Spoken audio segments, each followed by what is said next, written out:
Vaitha's cafe மே 4 முதல் பாண்டி பஜாரில் புதிய உயர்தர சைவ உணவகம் உதயம். விதவிதமான இட்லி, மொறுமொறு தோசைகள், அசத்தலான ஸ்நாக்ஸ் சாப்பிட சூப்பர் இடம் வைத்தாஸ் கஃபே. வைத்தாஸ் கஃபே, பாண்டி பஜார், கார் பார்க்கிங் எதிரில்.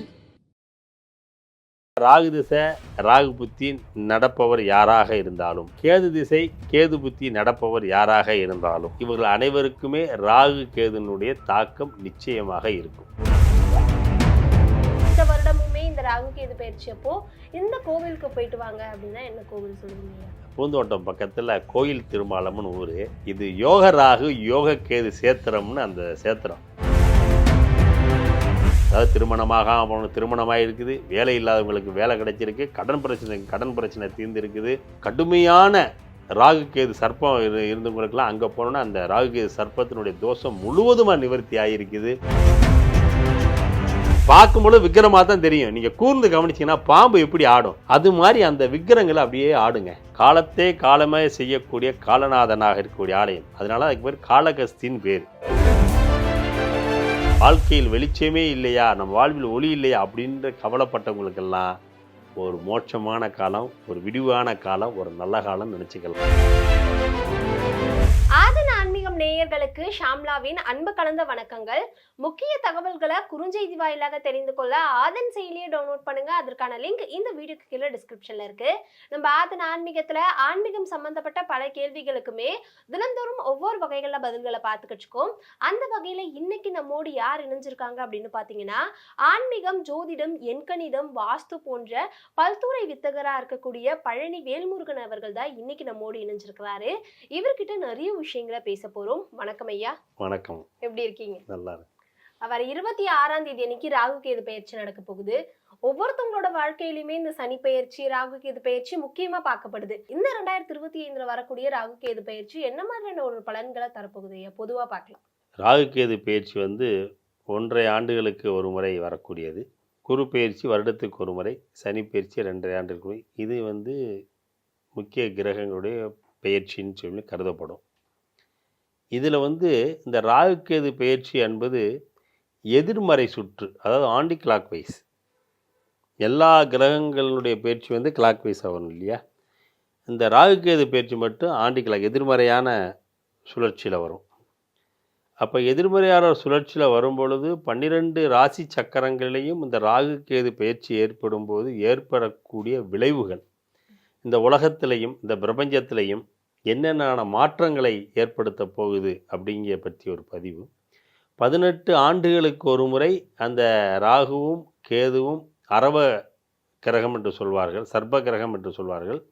இது அந்த ஒவ்வொரு ராசியிலையும் வரும் பொழுது ஏற்படக்கூடிய மாற்றங்கள் என்னென்ன அப்படிங்கிறத பற்றியான ஒரு விஷயந்தான்.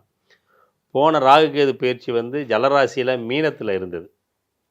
இன்ன வரைக்கும் மீனத்தில் கடலாகி ஜலராசியில் தான் இருந்தார். இப்போ கும்பத்துக்கு வர்றார். இப்போ அந்த கும்பத்துக்கு வரும் பொழுது இந்த கும்பராசியானது அக்னி ராசியாக மாறுது. இந்த கும்ப ராசிக்கு ராகு பகவான் பயிற்சி ஆகும் பொழுது கன்னியிலிருந்து சிம்மத்துக்கு கேது பகவான் பயிற்சி ஆவார். 2 பேருமே அப்படி பயிற்சி ஆகக்கூடிய இந்த காலகட்டத்தில் இந்த உலகத்தில் நடக்கக்கூடிய விளைவுகள் என்னென்ன அப்படிங்கிறது ஒரு பக்கம் இருந்தாலும், அவரவர் தனி மனித வாழ்க்கையில் நடைபெறக்கூடிய மாற்றங்கள் என்னென்ன என்றது ஒரு பக்கம் இருந்தாலும், ஒவ்வொருத்தருடைய எண்ண அலைகளுக்கும் அவரவர்களுடைய விருப்பங்கள் நிறைவேற்றுவதற்கும் அவரவருடைய ஊழ்வினை கர்மாப்படி இந்த அரவ கிரகமாகிய இருக்கக்கூடிய சர்ப்ப கிரகமாக இருக்கக்கூடிய இந்த ராகுவும் கேதுவும் அவரவர்கள் வினை பயனை ஊட்டுவிப்பதற்காக இந்த பயிற்சியின் போது நடக்கக்கூடிய காரியங்கள்லாம் அதை பற்றி நம்ம பேச போகிறோம். அதில் பொதுவாக ராகு திசை ராகு புத்தி நடப்பவர் யாராக இருந்தாலும், கேது திசை கேது புத்தி நடப்பவர் யாராக இருந்தாலும், அதே நேரத்தில் சனி திசை நடப்பவர் யாராக இருந்தாலும், சூரிய திசை நடப்பவர் இவர்கள் அனைவருக்குமே ராகு கேதுனுடைய தாக்கம் நிச்சயமாக இருக்கும். பொது பலன். மற்றபடி 12 ராசிக்காரர்களுக்கும் அவரவருடைய வினைப்படி கர்மாப்படி இது நடக்கும். ஆனால் இந்த ராகு கேதுனுடைய சிறப்பு என்ன தெரியுமா உங்களுக்கு? கலசத்தில் ராகு, அதாவது மகாலட்சுமி வந்து கும்பமாக இருக்கக்கூடிய கலசம் வந்து மகாலட்சுமி. ஏன்னா இந்த கும்பத்தில் வந்து ராகு வரும் பொழுது அமிர்த கலசத்துக்காக தான், அமிர்த கலசத்தை அருந்தியதினால்தான் அவங்க ராகுவும் கேதுவாகுமாக கிரகங்களில் ஒருவராக அவர்கள் பதவி பெற்றதுக்கு காரணமே இந்த அமிர்த கலசத்தை அவங்க சாப்பிட்டதுனால தான். அமிர்த கலசத்தை வந்து மகாமேருவை மலையாகவும் வாசியை பாம்பாக கயிறாகவும் வச்சு கடையும் பொழுது, மத்தா வச்சு பார்க்கடலை கடையும் பொழுது வந்தது தான் இந்த அமிர்த கலசம். அதில் தான் சுபமான காமதேனு வருது, மகாலட்சுமி வரா, திருமகள் வருதா, வெண்குதிரை வருது, இது எல்லாமே வருது ஆழகால விஷத்துக்கு அப்புறம். அப்போது இந்த அமிர்த கலசத்தில் வந்த அமிர்தத்தை தான் எல்லாரும் தேவர்கள் சாப்பிடும் பொழுது அசுரராக இருக்கக்கூடிய இவரும் அதை வந்து தேவர் மாதிரி இருந்து சாப்பிட்டதுனால தான் அவங்களுக்கு வந்து மகாவிஷ்ணுவால் சக்கரத்தால் கொய்யப்பட்டு தலை வேறாகவும் உடல் வேறாகவும் மாறி, தலை மனித தலையும் உடல் பாம்பாகவும் ராகுவாகவும், பாம்பு தலையும் மனித உடல் கேதுவாகவும் இருந்து சூரியனின் சந்திரனை காட்டி கொடுத்த சூரிய சந்திரன் இவர்களை காட்டி கொடுத்த காரணத்தால் இவர்களை பழிவாங்குவதற்காக கிரகங்களில் ஒருவராக தன்னுடைய கிரக பதவி வேண்டுமென்று பரமேஸ்வரனை வணங்கி அவர்கள் கிரக பதவி பெற்று கிரகணமாக பிடிப்பதற்காக இன்றும் அது நடந்து பிடித்து சூரிய கிரகணம் சந்திரகணம் நடந்து கொண்டிருக்க காரணம் அந்த சூரிய சந்திரனை பழிவாங்குவதற்காக அவர்கள் வரம்பெற்ற கதை. இது ஒரு வகம் இருந்தாலும் இந்த அமிர்த கலசத்திற்காக தான் அவர்கள் வாழ்க்கையே புரட்டி போட்டது, மாற்றப்பட்டது. அப்போது இந்த அமிர்த கலசத்தை சாப்பிட்டதுனால தானே அவங்களுக்கு வந்து உயிர் போகலை. அப்போ அந்த அமிர்த கலசத்தில் இன்று அரவமாகிய ராகு அங்கே வர்றான். அப்போ இதில் நல்லா கவனிக்கணும். நீலகண்டன் என்று சொல்லக்கூடிய பரமேஸ்வரன் அந்த மனோரஞ்சிதம் அப்படின்னு சொல்லுவாங்க. மனோரஞ்சிதம்னா தொண்டைக்குழி இருக்கக்கூடியது மனோரஞ்சிதம் பேர். அதாவது ஆழகால விஷத்தை உண்டவனுக்கு பேர் மனோரஞ்சிதன் பேர். அந்த விஷத்தை வந்து உலகம் நல்லா இருக்கணும், உயிர்கள் நல்லா இருக்குன்றக்க பரமேஸ்வரன், அதனால தான் தியாகராஜன் பேர் இறைவனுக்கு, சிவபெருமானுக்கு. அந்த நஞ்சை தான் உண்றாரு. அந்த நஞ்சை தான் உண்ணும் பொழுது அம்பாள் வந்து அந்த தொண்டைக்குழியை பிடிச்சார். மாங்கல்யம் போயிருமே பறிவோட கூட தொண்டையை பிடிச்சனால தான் இந்த இடத்துல இதுக்கு பேர் தான் நீலகண்டன் பேர். இந்த கண்டத்தில் இருக்கிறதுக்கு பேர் நீலகண்டன். அது வந்து அதிலிருந்து அவர் வந்து அந்த இடத்துல அவர் வந்து அவருடைய நிறம் மாறுது. நிறம் மாறி திருப்பி அந்த நஞ்சு அமிர்தமாக உள்ளே இறங்குது. இந்த கண்டத்தில் தங்கி நஞ்சு கண்டத்தில் தங்கி அமிர்தமாக உள்ளே இறங்குது. அதனால தான் நீலகண்ட ஈஸ்வரர் வந்து தியாகராஜனாக மாறுறார், சரிங்களா? அப்போது இந்த அமிர்த கலசத்தில் வரக்கூடிய இப்போ அரவத்தினுடைய நஞ்சானது உலக உயிர்களுக்கெல்லாம் அமிர்தமாக மாறப்போகுது. நீங்க கடந்த வருடம் ராகு கேது பெயர்ச்சப்போ ஒரு ஸ்தலத்தை பத்தி சொல்லியிருந்தீங்க. முக்கியமா அந்த கோவிலுக்கு போயிட்டு வந்தீங்கன்னா உங்களோட கண்ணில் வந்து நாகம் தெம்படும் அப்படின்னீங்க. நிறைய பேர் அதை நம்பாம கூட அதை சோதிச்சாங்க அப்படின்னு நினைக்கிறேன். அந்த வகையில இந்த வருடமுமே இந்த ராகு கேது பெயர்ச்சப்போ இந்த கோவிலுக்கு போயிட்டு வாங்க அப்படின்னா என்ன கோவில் சொல்லுவீங்க ஐயா? அதாவது நான் போன வருஷம் சொன்ன கோயில் பார்த்தீங்கன்னா பூந்தோட்டம் பக்கத்தில் கோயில் திருமாலம்னு ஊர். இது யோக ராகு யோக கேது சேத்திரம்னு அந்த சேத்திரம். ஏன்னா அது ஆயிலி நட்சத்திரத்துக்குரிய சேத்திரம், ராகு பகவானுக்குரிய சேத்திரம். நீங்கள் ஒரு நல்ல ஒரு கேள்வியை கேட்டீங்க. போன வருஷம் நான் வந்து இந்த கோயிலுக்கு போயிட்டு வாங்க, ராகு கேது பயிற்சி வந்து ரொம்ப ஒரு அற்புதமான முழு பலனை தரும்னு சொல்லியிருந்தேன். நிறைய பக்தர்கள் அந்த ஆலயம் சென்று அந்த சாமி தரிசனம் பண்ணிட்டு வந்திருக்கிறாங்க. வந்ததில் நிறைய சம்பவங்கள் நடந்தது உண்மை. அது ஒரு சிலதை மட்டும் நான் சொல்கிறேன், கேட்டுங்க. ஒரு மதுரையை சேர்ந்த நண்பர் வந்து சுவாமியை வந்து வணங்குறார், அம்பாளை ராகு கேதுவை வணங்கிட்டு, என்ன இது மாதிரி ஜோதிடர் ஐயா வந்து உண்மையிலே நீங்கள் பக்தர் உண்மையாக இருந்து வணங்கினா உங்கள் கண்ணில் பாம்பு தெம்படுன்னு சொல்லியிருக்கிறாரே, இதெல்லாம் உண்மைதானா என்னென்னு தெரியலையே அப்படின்னு ஒரு சந்தேகம் அவருக்குள்ளே வந்துடுச்சு. இருந்தாலும் வணங்கிட்டு போயிட்டார் மதுரை சேர்ந்து. அவர் போய் காலையில் நான் போய் மதுரையில் போய் அவர் வீட்டில் போய் தங்கிட்டார். பண்ணேன் விடிய காலையில் அதிகாலையில் 5:30 மணி 6 மணிக்கு அவர் வீட்டு நடு காலில் ஒரு பாம்பு வந்து படுத்துருச்சு. அதை பார்த்து அவர் அரண்டு போய் அவர் ஐயா குருக்கள் ஐயாவுக்கு ஃபோன் பண்ணி, ஐயா இந்த மாதிரி நான் வந்தேன், வந்த இடத்துல இந்த மாதிரி பாம்பு வந்துருச்சிங்கய்யா வீட்டிலேன்னு அலற போட்டு, அப்புறம் அவர் எனக்கு ஃபோன் பண்ணார், சார் நீங்கள் சொன்ன மாதிரி அவங்க வீட்டில் போனால். அப்போ ஃபயர் சர்வீஸ்காரன் அந்த ஃபோட்டோ வீடியோலாம் எனக்கு எடுத்து அனுப்பியிருந்தாங்க. அப்போ அவங்க வந்து ஃபயர் சர்வீஸ்லேருந்து வந்து அதை பிடிச்சிட்டு போயிட்டாங்க.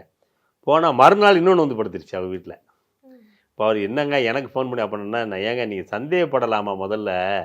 இல்லைங்கய்யா நான் தெரியாமல் பண்ணிட்டேங்க ஐயா, அதை நினச்சாலே எனக்கு உடம்பெல்லாம் நடுங்குதியா புல்லரிக்குதியா அப்படின்னாரு. நீங்கள் ஒரு தடவை அந்த கோயிலுக்கு போயிட்டு வாங்க அப்படின்னு சொல்லி அதுக்கப்புறம் அவர் போனார் ஒன்று. அதுக்கடுத்து பார்த்தீங்கன்னா அந்த கோயில் வாசல்லே கடை வச்சுருக்கிறாங்க, இப்பவும் இருக்கிறாங்க. அவங்க வீட்டில் போய் சர்ப்பம் போய் படுத்து, அவங்க பீரோவில் போய் பாம்பு போய் சுற்றிருச்சு. கையை வச்சு எடுத்தால் பாம்பு வருது. அவங்க அலறி அடித்து ஐயா உண்மையில் வந்துருச்சு அப்படின்னா பாம்பு சட்டையவே உரிச்சு போட்டு போயிடுச்சு ஒன்று. குருக்களையா வீட்டுக்குள்ளேயும் பாம்பு போயிடுச்சு. இது 3. அதுக்கப்புறம் ஒருத்தவங்க வந்து ஈரோட்டிலேருந்து கோயம்புத்தூர்லேருந்து வந்தவங்க சாமி கும்பிட்டுட்டு போகிறாங்க. சாமி கும்பிட்டு கோயில் வாசலில் வராங்க. அது கோயில் முன்னாடியே பெரிய சர்ப்பம் அவங்களுக்கு கண்ணில் தட்டுப்பட்டுருச்சு. அப்புறம் பார்த்தீங்கன்னா சேலத்துலேருந்து ஒருத்தவங்களுக்கு அவங்க போகும்பொழுது தஞ்சாவூர்கிட்ட போகும்பொழுது அவங்களுக்கு சர்ப்பம் தட்டுப்பட்டுருச்சு. நிறைய பக்தர்கள் கண்ணில். ஆனால் இது வந்து சுப சகுனம்னு நான் சொன்னேன். இங்கே வந்து உண்மையிலேயே ஆத்மார்த்தமாக வழிபாடு செய்தால் இந்த அரவத்துக்கு இந்த ராகுகேது உண்மையிலேயே உங்கள் கண்ணில் காட்சி கொடுக்கும் அப்படின்றது உண்மைன்றதை வந்து போன வருஷம் ராகுகேது பற்றி நான் சொன்னது வந்து நிறைய பேர் வாழ்க்கையில் நடந்து அந்த பக்தர்கள் நிறைய பேர் கோயிலுக்கு அவங்களுக்கு ஃபோன் பண்ணி எனக்கு ஃபோன் பண்ணி வீடியோ காட்சியெல்லாம் அனுப்பி உண்மையிலே நான் நினச்சி பார்த்தேன், அந்த மகா காலனார் மீது ஆணை அப்படின்னு நான் சொன்னதுக்கு அந்த இறைவன் வந்து நம்முடைய வாக்குக்கு வந்து ஒரு உயிர் கொடுத்து இது வந்து உண்மையான சேத்திரம் தான், உண்மையான ராகுகேது சேத்திரம் தான், காலநாதருடைய சுவாமியுடைய சன்னதி தான், மகா ஐயமாதேவிங்கிற அந்த அம்பாளுடைய சன்னதி தான், சோமாசி மாரநாயனார் அவருடைய சன்னதி தான், திருவாரூர் தியாகராஜர் இங்கே வந்து அவருக்கு வந்து அன்னையும் கேட்காமலே கொடுக்கக்கூடிய வள்ளல்களாக இருக்கக்கூடிய சன்னதி தான் அப்படிங்கிறத நிரூபித்து காட்டிட்டார். ஏன்னா போன ஆண்டுலேருந்து 1.5 வருஷத்துக்கு அந்த ஆலயத்துக்கு வந்துட்டு போன அனைவருக்கும் சுபகாரியம் நடந்திருக்கு. அதுதான் பெரிய ஆச்சரியம். ஒருத்தர் 2 பேர் இருக்குல்ல, அந்த ஐயா சொல்கிறாங்க, குருக்கள் ஐயா சொல்கிறாங்க, என்ன சொல்கிறாங்க அவங்க ஐயா அந்த மாதுபுரி சிவாச்சாரிய ஐயா சொல்கிறாங்க, வந்தவங்க எல்லாத்துக்குமே வந்து சுவாமி அனுகிரகம் பண்ணிட்டாருங்க. என்ன ஆச்சரியம் அப்படின்னாங்க. அதாவது திருமணமாக இருக்குது, வேலை இல்லாதவங்களுக்கு வேலை கிடைச்சிருக்கு, கடன் பிரச்சனை தீர்ந்து இருக்குது, வெளிநாடு பயணங்கள் போனவருக்கு வெளிநாடு பயணங்கள் கிடைச்சிருக்கு, நீண்ட நாளாக குழந்தை இல்லா தம்பதிகளுக்கு குழந்தை பேர் கிடைச்சிருக்குது, கடுமையான ராகுகேது சர்ப்பம் இருந்தவங்களுக்கெல்லாம் அங்கே போனோன்னா அந்த ராகுகேது சர்ப்பத்தினுடைய தோஷம் முழுவதுமாக நிவர்த்தி ஆகியிருக்குது. அதாவது காலத்தே செய்யும் காலநாதராக அந்த பரமேஸ்வரன் அங்கே இருந்து அங்கே போனவங்க எல்லாத்துக்குமே அவங்க கேட்டதை காட்டிலும் கேட்காமலே அனைத்தையும் வாரி வாரி வள்ளலாக வழங்கியிருக்கிறார் என்பது இந்த 1.5 ஆண்டுகளாக நடந்த ஒரு உண்மை சம்பவம். ஏன்னா அதுக்கு முன்னாடி நிறைய நடந்திருக்குது அதிசயம். அந்த ராகுகேதுனுடைய என்னுடைய அந்த அந்த ஸ்பீச்சை கேட்டதுக்கப்புறம் நிறைய பேர் அந்த ஆலயத்துக்கு போய் வாங்க, போன வருஷம் இந்த பெங்களூரை சேர்ந்த நண்பர் வந்து புதுசாக கேட்டு வாங்கி போட்டார் அந்த ஆலயத்துக்கு. பிரம்மாண்டமாக கேட்டு வாங்கி வேணால் அவருக்கு ஏதோ நடந்திருக்குது. இன்னொரு அதிசயம் தெரியுமா உங்களுக்கு? அது சுவாமி நீங்கள் கூர்ந்து கவனிச்சிங்கன்னா அபிஷேகம் பண்ணி முடிக்கும் பொழுது அந்த 2 சர்ப்பமுமே ஆடுற மாதிரி நீங்கள் பார்க்கலாம். இன்றைக்கும் விக்கிரம் பார்க்கும்பொழுது விக்கிரமாக தான் தெரியும். நீங்கள் கூர்ந்து கவனிச்சிங்கன்னா பாம்பு எப்படி ஆடும் அது மாதிரி அந்த விக்கிரங்களை அப்படியே ஆடுங்க. அதாவது திருநாகேஸ்வரத்தில் அபிஷேகம் பண்ணால் அந்த பால் நீல நிறமாக மாறுங்கிறது பொதுவாக சொல்லுவாங்க. அபிஷேகம் பண்ணும்பொழுது பால் நீல நிறமாக காட்சி தரும் அப்படின்னு எல்லாரும் சொல்லுவாங்க.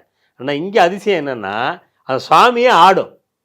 அந்த விக்கிரத்தை வந்து விக்கிரமத்தை நீங்கள் பார்த்தீங்கன்னாவே அப்படியே ஆடிக்கிட்டே இருக்கும். அந்த 2 பாம்புமே 2 அரவுமே ராகுங்கேதும் ஆடிக்கிட்டே நிற்காது, ஆடிக்கிட்டே இருக்கிற மாதிரி நீங்கள் கொஞ்சம் கூர்ந்து பார்த்தா தெரியும் மனசில். அது வந்து உண்மை.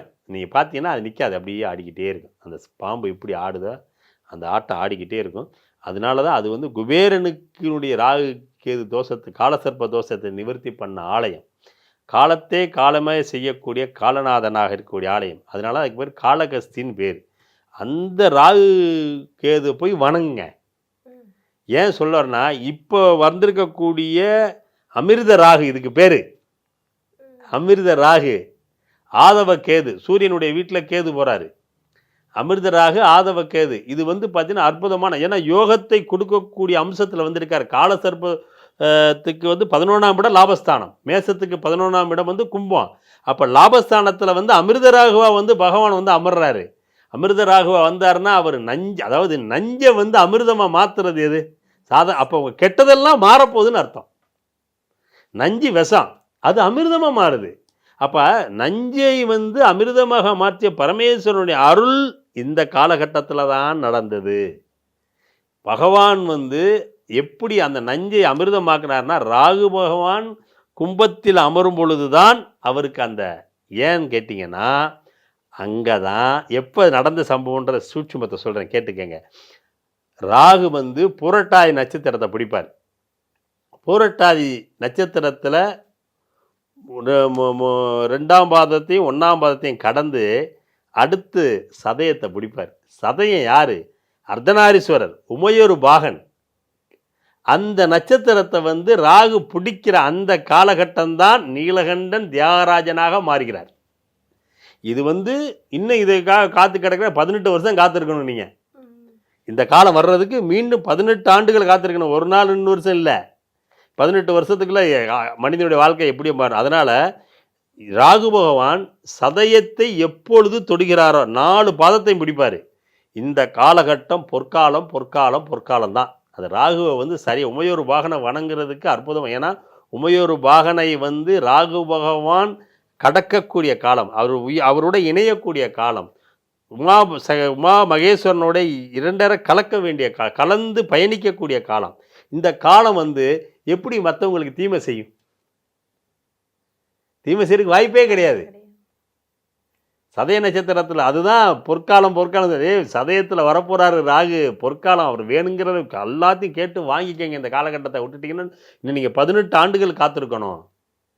அப்போ அந்த அமிர்த காலசத்தில் கரெக்டாக 3 மாதம் 4 மாதத்தில் வந்து வரப்போகிறார். தேதியை கூட பஞ்சாயத்தை பார்த்தா இப்போ நான் சொல்லிடுவேன் எந்த தேதியில் அவர் அந்த ராகு பகவான் துடிக்கிறார் அப்படிங்கிறத கூட நான் கடைசியாக நான் சொல்கிறேன். அதை ஏன்னா மக்களுக்கு போய் சேரட்டும். ஏன்னா பயன்படுத்தினாங்கன்னா அந்த காலகட்டம் இன்னும் அந்த ஆலயங்களுக்கு போனால் ரொம்ப விசேஷம். நான் அப்போ வழிபாடு பண்ணும். அப்போ இந்த உமா மகேஸ்வரனை ராகு வந்து சதயத்தை பிடிக்கிற நேரம் இங்கே வந்து பார்த்தீங்கன்னா கேது வந்து மகத்தை தொற்றுவார். அப்போ இவர் சுயசாரமாக ராகுவும் கேது சுயசாரமாக மகத்தையும் பிடிக்கும் பொழுது தான் பிரபஞ்சத்தில் இது வரைக்கும் நொந்து நூலாகி எப்படா நம்ம அப்படின்னு நமக்கு வாழ்வில் விடிவே இல்லையா, வசந்தமே இல்லையா, வாழ்க்கையில் வெளிச்சமே இல்லையா, நம்ம வாழ்வில் ஒளி இல்லையா அப்படின்ற கவலைப்பட்டவங்களுக்கெல்லாம் ஒரு மோட்சமான காலம், ஒரு விடிவான காலம், ஒரு நல்ல காலம் நினச்சிக்கலாம். ஒன்று. அதே நேரத்தில் வந்து ஆணவத்தின் உச்சத்திலும் அதிகார போதையிலையும் இருக்கக்கூடிய அந்த திமிர்னு சொல்லுவாங்க இல்லையா, இவங்களுக்கு எல்லாத்துக்கும் ஆப்படிக்கிற காலம்னு சொல்லிக்கலாம். ரெண்டுமே நடக்கிறது பகவான் அங்கே தான் விளையாட போகிறாரு உன்னுடைய. அப்போ அருட்செல்வம் பொருட்செல்வம் ஆனந்த வாழ்க்கை இவையெல்லாம் கொடுப்பதற்காக இந்த ராகு பகவான் வருகிறார். அது கும்ப ராகு, குருமுனிவன் அகத்தியருடைய ராகு. கும்பராகு குருமுனிவன் அகத்தியருடைய ராகு. அப்போ இந்த ராகு கேது அதே மாதிரி தான் சூரியனுடைய வீட்டில் இருக்கக்கூடிய இந்த 2 பேருமே காலசர்ப்பத்தில் லாபஸ்தானத்தில் அவர் வர்றாரு. இங்கே வந்து பூர்வ புண்ணியஸ்தானம் காலச்சக்கரத்துக்கு 11ஆம் இடத்தில் ராகுவும் காலச்சக்கரத்துக்கு 5ஆம் இடத்தில் கேதுவும். இப்போ 5, 11 அப்படி வரும் பொழுது அவனுடைய ஊழ்வினைப்படி இங்கே லாபத்தை வந்து கொடுப்பார். உபயம் சொல்லக்கூடிய உபயம் வாங்கிக்க கேட்காமையே கொடுப்பாரு. வாங்கிக்க உனக்கு என்னென்ன வேணும் கொடுக்கக்கூடிய ஒரு அம்சத்தில் இந்த ராகு வந்து அமரப்போகிறார். அதுவும் 26/4/2025 நாள் சனிக்கிழமை மாலை 4:20 மணிக்கு ராகு பகவான் மீனத்திலிருந்து கும்பத்துக்கும் கேது பகவான் கண்ணிலிருந்து சிம்மத்துக்கும் பயிற்சி ஆகிறார்கள். இந்த பயிற்சி வந்து ஒரு சிறப்பான பயிற்சி, ஒரு மங்கள பயிற்சி, ஒரு மகிழ்ச்சியான பயிற்சி, காலபுருஷ தத்துவத்திற்கு லாபகரமான பயிற்சி அப்படின்னு சொல்லலாம். அப்படிப்பட்ட ஒரு காலகட்டத்தில் ராகு பகவான் இந்த பயிற்சியில் வருது. இதில் மீண்டும் நான் சொல்கிறேன், இதே கோயில் திருமாலம் ஊருக்கு போங்க, யோகராகு யோக கேதுவை வணங்குங்க. கேட்காமலே அள்ளி கொடுக்கக்கூடிய வள்ளலாக இருக்கக்கூடிய அந்த பகவானுக்கு பேர் தான் யோகராகு யோக கேது. 12 ராசிலையும் ராகு கேது எங்கே இருந்தாலும் அள்ளி அள்ளி கொடுக்கக்கூடிய வள்ளல் பெருமானாக வாழ்க்கையில் வசந்தத்தை தரக்கூடியவனாக நஞ்சை அமிர்தமாக்கிய இடம் அந்த கோயில். கண்டிப்பா சார். ராகு கேது பயிற்சி அப்படிங்கிறத பத்தி நிறைய பேருக்கு நிறைய விதமான கருத்துக்கள் இருக்கும். முக்கியமா தன்னோட ராசிக்கு என்ன பண்ணும் அப்படிங்கிறதா இருக்கும். ஆனா பொது பலன்கள்லயுமே இந்த மாதிரியான ஒரு விஷயங்கள் இருக்கு. முக்கியமா ராகு கேது பயிற்சி அப்ப இந்த கோவிலுக்கு போங்க அப்படின்னு நிறைய தகவல்களை நம்மளோட நேயர்களுக்காக சொல்லியிருந்தீங்க. ரொம்பவே நன்றி சார். வணக்கம்.